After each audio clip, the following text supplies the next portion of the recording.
in a hotel, okay, he was there with his wife, and he had a separate room where he was engaging in sexual activities with ladyboys.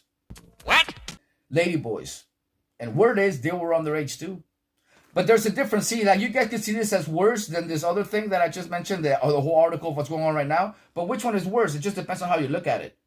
Because, yeah, in Thailand, he was having an orgy with these ladyboys, but he was not the one doing the giving. He was the one doing the taking. What? If you guys know what I mean. And he had an accident. This is why this came to light. Because, like, his chocolate cream hole was broken, and there was chocolate cream juice all over the place. Let's just say that. Got fucked in the ass by a girl with a dick.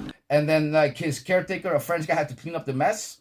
They didn't even want to pay him, and he ended up threatening to sue, and they ended up having to pay him money to shut up. The hotel people, the lady boys, they gave around so much money to keep this quiet, guys, so that it wouldn't come out. But it's like, you know, in the hospital, the doctors is rumored, and in the Muay world, this is rumored, and is rumored around all the lady boys in Bangkok. So it's like, there, it's common knowledge. The rest of the world, it may not be. I kind of brought it to light, but it hasn't got that much attention. But this story here that I just told you about the ladyboys, the thing with Mikey Rourke just fuels this other story. Now, was he doing the giving or the taking with these Romanian women? You know, I can only guess that maybe he was also doing some taking. I don't know. Maybe they had some strap-ons and shit. So how he did it with them may not be how you guys think he did it with them. But then again, I can't know that. I'm just going off on the facts of the things that we know from the past, right? It could have gone both ways. Who knows? You know, he does have kids. So it's not like, you know. So it's like, but still, it's like the point is those women probably did not want to engage in sexual activities with his old, washed up ex-movie star ass, okay? Now, I know when Andrew Tate got like super famous, most famous man in the world, I know you wanted some of that, Van Damme. That's why he made these fucking videos where he was trying to sell courses on flexibility and trying to teach people the motherfucking splits, acting as if anyone can learn it. If I can do and you can do, if I can do, he can do, you can do. Like, you know, he kind of tried to do the Andrew Tate thing. Well, now, motherfucker, Van Damme, I hope this video gets you that fucking attention that you were hoping for, dude, because now you're going to be infamous for the wrong reasons. You're not as famous as you used to be. A lot of young people don't even know who the fuck you are anymore. When I mention Van Damme, who is he?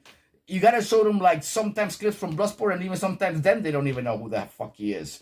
But this might get him more attention. Now, this is that backstory that I was telling you guys about.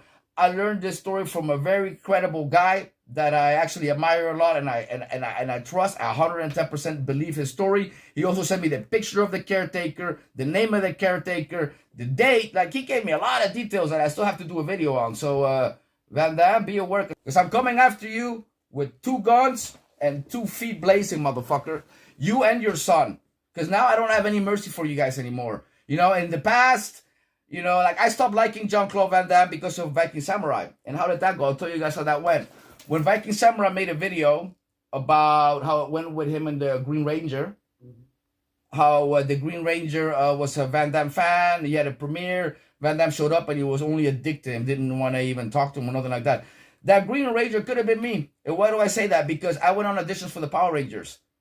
So when I was, before I was 18 actually, I went on audition when I was 17. I was not 18 yet. Part of the reason why I didn't get it is because I wasn't 18 yet. But, like, I could have been that guy that was starring in the Power Ranger movies because I had that goal. So, and I was also a Van Damme fan. So I would have had the same fucking disappointment that he had. So when I learned that he's that kind of prick, I stopped liking him, you know. And before that, I already lost respect because, you know, in the martial arts world with people that train, you're not going to find one martial arts taekwondo master that will tell you, honestly, that Van Damme is good. They will all tell you the same thing. He sucks. He has many mistakes that are like white belt level mistakes that if you don't train taekwondo and you're an idiot like Viking Samurai or any Van Damme fan who thinks he's like a world level kicker, he's not. He scored a 3.17 out of 10 in the ratings that I do, okay? If you haven't seen those, I'll click it here above and I'll link them at the end as well. So it's like the idea that a lot of people have of what Van Damme is, was, and all that is all bullshit. Even his even his kickboxing record is fake. I talked to Tom Hardy, the guy who trained the best kickboxers in the world. He made the best kickboxers in the world. Balahari, Peter Arts, just to name 2. Many more.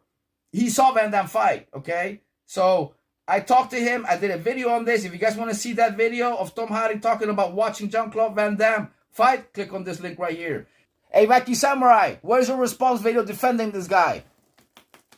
You defended Steven Seagal, right? Time to defend Van Damme, bro. To be sexual harassment, for one, there's a couple different definitions. To be a moron. Hasn't she talked about, like, shit he said to her? Like, Because she's jumping on the anti-Seagal bandwagon. Right. To be moronical. My opinion, I don't think it was sexual in nature at all. An imbecile. I wasn't there. I'm not Steven Seagal. I'm not Katherine Heigl. So I don't know. She doesn't seem traumatized to me. Like the dumbest motherfucker that ever lived. These are not helpful reactions. I'll just give you my thoughts. And he said, you know, Katie, I've got girlfriends your age. And I said, isn't that illegal? And he said, they don't seem to mind. And I said, Mom! In a lot of countries, the age of consent is 16. Mom! Like in a lot of European countries, it's 13 in Japan. It's like, close your mouth for somebody come up, put their dick in it on the yard. Maybe he made the comment. I'm not making that up. And I'm not going to be the one to judge here. No, he did not. No, he did not. I'm just saying, what's the law? You was farting in bathtubs and laughing your ass off. Technically, if you're an adult, if you're like 40 years old, Stop it. Get some help. you could legally date a 16-year-old in Europe. With all that, it sounds like you've got a pretty big night planned. Well, I know what you're thinking. Who the fuck is that guy? Mike Seal. Who, by the way, the reason I'm bringing him up is basically he wants to fight me over some comments I made. Claiming that I know your fantasy is to have a threesome with both of these guys, even though they're old. If you guys want to see my playlist of exposing Jean-Claude Van Damme, period, click on this link here. If you guys want to see a playlist of me knocking people out the way this motherfucker pretends to do in his movies, click on this link here. And last but not least, Bouncer vs. Cartel video.